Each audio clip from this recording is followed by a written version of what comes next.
নমস্কার, স্বাদ কথাতে আপনাদের সবাইকে স্বাগত। আজকে দুটো ডিম আর একটি আলু দিয়ে আপনাদের সাথে এমন রেসিপি শেয়ার করব যা গরম গরম ভাত বা রুটি সব কিছুর সাথে খেতে কিন্তু দুর্দান্ত লাগবে। আশা করছি রেসিপিটি আপনাদের ভালো লাগবে। ভালো লাগলে প্লিজ আমার চ্যানেলটিকে সাবস্ক্রাইব করে আমার সাথে থাকবেন। চলুন রেসিপিটি শুরু করা যাক। এই রেসিপিটি বানানোর জন্য সবার প্রথম গ্যাস চালিয়ে একটি কড়াই বসিয়ে দিচ্ছি। কড়াইয়ের মাঝামাঝি বসিয়ে দিলাম একটি ছোট্ট বাটি। এবার বেশ কিছুটা জল কড়াইয়ের মধ্যে ঢেলে দিচ্ছি, তবে জলটা এমন পরিমাণ দেবেন যেন বাটির মুখের অনেকটা নিচ পর্যন্ত থাকে। জলের মধ্যে দিয়ে দিচ্ছি পেঁয়াজ। এখানে আমি দুটো মাঝারি সাইজের পেঁয়াজ নিয়েছি আর প্রত্যেকটি পেঁয়াজকে 4 টুকরোতে কেটে নিয়েছি। টোটাল 8 টুকরো পেঁয়াজ দিয়ে দিলাম। আর ছোট সাইজের দুটো টমেটোকেও ওইভাবে প্রত্যেকটি টমেটোকে 4 টুকরো করে কেটে নিয়েছি।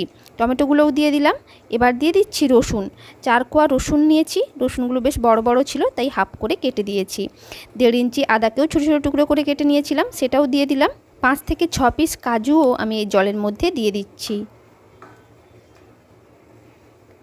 এবার দিয়ে দিচ্ছি একটা কাঁচা লঙ্কা আর একটা শুকনো লঙ্কা। এবার বাটির ওপর একটি পাত্র বসিয়ে দিচ্ছি। পাত্রটি যেন একটু গভীর হয় এবং কড়াইয়ের থেকে ছোট সাইজের হয়, তাহলেই কিন্তু এটা ঠিকঠাক হবে।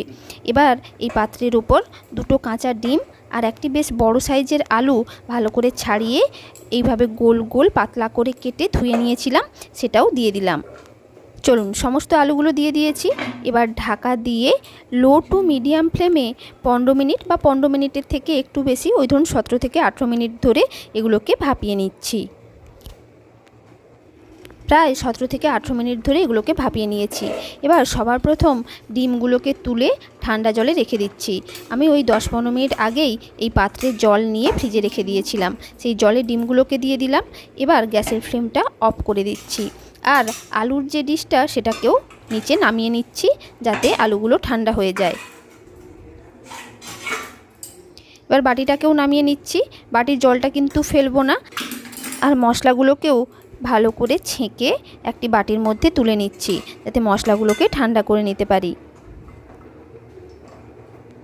এই যে দেখুন, সমস্ত মশলাটা তুলে নিয়েছি আর ডিমগুলো আপনাদেরকে ছাড়িয়ে দেখাচ্ছি। আপনাদের মনে হতে পারে যে হয়তো সেদ্ধ হয়নি, কিন্তু একদম ভালোভাবে এগুলো সেদ্ধ হয়ে গেছে। চলুন ডিমগুলোকে ছাড়িয়ে নিই। এই দেখুন কত সহজে কিন্তু ছালগুলো ছাড়ানো হয়ে যাচ্ছে।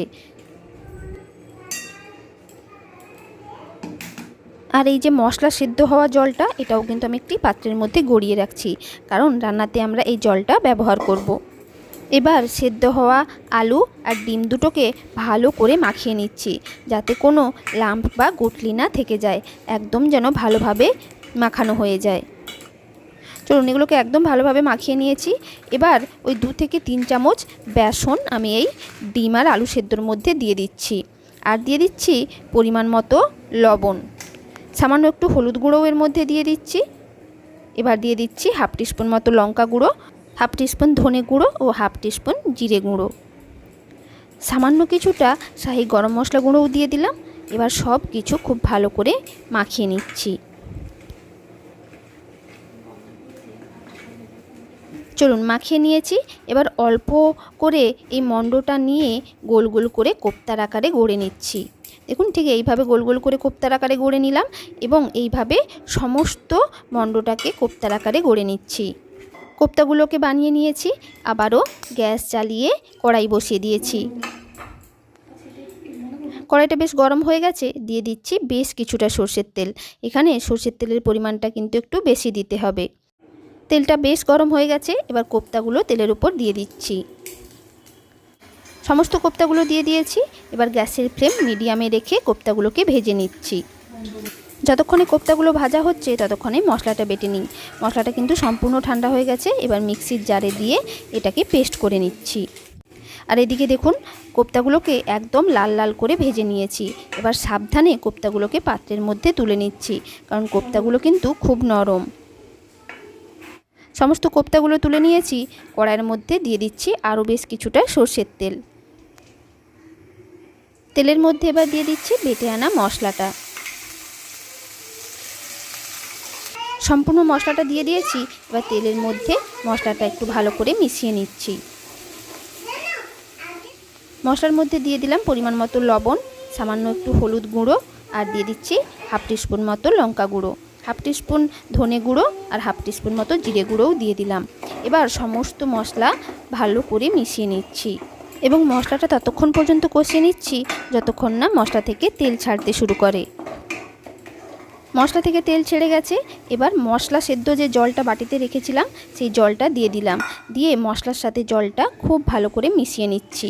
আমি কিন্তু এক্সট্রা করে আর কোনো জল দেব না, কারণ এই রান্নাটা কিন্তু একদম মাখো মাখো হবে। দেখুন মশলার সাথে জলটা ভালো করে মিশিয়ে নিয়েছি। এবার গ্রেভিটা 2 থেকে 3 মিনিট ধরে ফুটিয়ে নিচ্ছি। প্রায় 2 থেকে 3 মিনিট হয়ে গেছে, গ্রেভিটা কিন্তু একটু মাখো মাখো হয়ে গেছে। এবার কোপ্তাগুলোকে আমি এই গ্রেভির মধ্যে দিয়ে দিচ্ছি। সমস্ত কোপ্তাগুলো দিয়ে দিয়েছি। এবার একটি চামচ দিয়ে কোপ্তাগুলোকে উল্টে দিচ্ছি, যাতে গ্রেভিটা কোপ্তার চারপাশেই ভালো করে লেগে যায়। চলুন সবগুলোকে উল্টে দিয়েছি, জাস্ট 2 থেকে 3 মিনিট এগুলোকে রান্না করে নিচ্ছি। 2 থেকে 3 মিনিট ধরে রান্না করে নিয়েছি আর গ্রেভিটা কিন্তু এবার একদম মাখো মাখো হয়ে গেছে। ওপর থেকে দিয়ে দিচ্ছি কিছুটা মালাই। আপনারা চাইলে এখানে ফ্রেশ ক্রিম ব্যবহার করতে পারেন, তবে আমি দুধের সর তুলে রেখেছিলাম সেটা ফেটিয়ে ব্যবহার করেছি। মালাই দেওয়ার পর আর কিন্তু এটা আমি ফোটাবো না। গ্যাসের ফ্লেমটা অফ করে দিচ্ছি আর ঢাকা দিয়ে 5 মিনিট রেস্টে রেখে দিচ্ছি। 5 মিনিট হয়ে গেছে, দেখুন আপনাদেরকে ঢাকনাটা খুলে দেখাই।